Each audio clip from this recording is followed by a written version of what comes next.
Eurofondy teraz budú platiť zo svojho. Na rekonštrukciu cesty v okrese Veľký Krtíž a na odstránenie povodňových škôd v Revúcej sa poskladajú obyvatelia celého Banskobystrického kraja.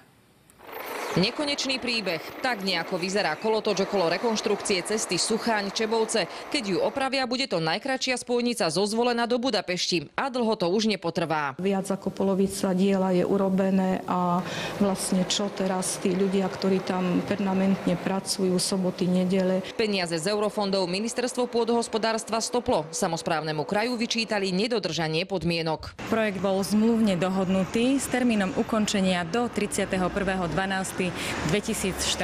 Banskobystrický samosprávny kraj si stojí za tým, že sme neporušili nič. Župa má ale na stole prvé faktúry a tie treba zaplatiť. Marian Kotleba chcel načrieť do 8 miliónovej rezervy kraja. To sa ale nepáčilo poslancom. Ja jednoznačne s touto zmenou rozpočtu nemôžem súhlasiť, pretože je veľký rozdiel, či realizujete projekt za 5% spolufinancovania alebo za 100% jeho ceny. Neviem, čím pochybením eurofondy sa nečerpali. Za 3 800 000 sme mohli porobiť spústu ciest, pretože celý kraj máme rozbitý. U nás to je evidentný príklad, ako to nejaký úradník nezvládol.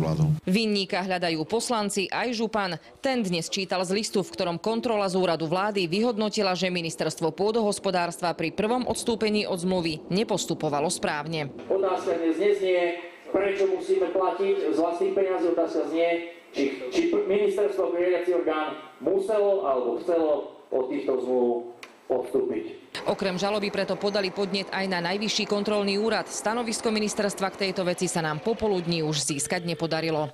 Po zdĺhavej diskusii dnes krajskí poslanci o zmene rozpočtu napokon hlasovali. Rekonštrukciu cesty zaplatia z prostriedkov kraja. Napriek tomu, že nás pán predseda nepresvedčil, bereme ohľad na firmy, ktoré to realizujú a na ich zamestnancov. Lenka Stanková, televízia Markíza.